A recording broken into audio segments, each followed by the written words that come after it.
What happens when you remove the purifier from the still? Let's find out. Artbeg Heavy Vapours. This was the Artbeg Day 2023 limited release. It is the non-committee release, so it's the lower proof point at 96 proof. This is an NAS age. It is an Islay single malt and is one of their special releases. Now, nobody knows peat better than Artbeg, so I'm really excited about this one.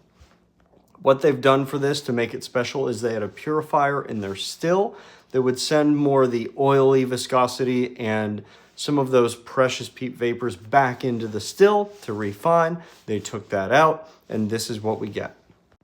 Man, they're so good at peat.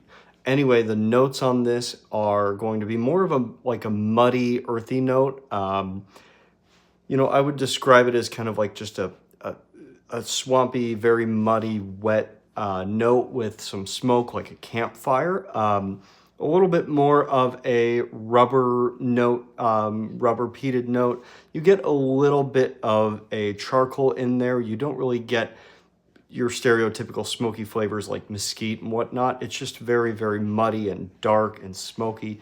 It is fantastic. Man, I really want to try that committee release, because if it's this good at this proof point, those few extra proof points are going to help. It is so delicious. You get a little bit of caramel, some vanilla, a touch of like a butterscotch.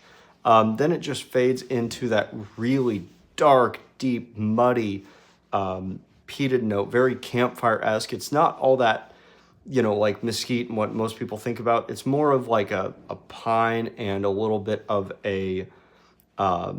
like a hay note to it. You get just a touch of like a cedar. Very, very smoke heavy. The nose is a lot more than the palate. Interestingly enough, you get a lot more on the nose, and it just comes to that palate and is absolutely fantastic. The peat process they do is always great, and if it's going to be this good, they need to keep the filter off of that still. Let's keep that purifier off and keep up this wonderful oily viscosity. I could see how this would be perfect around a campfire with a cigar or after some nice red meat.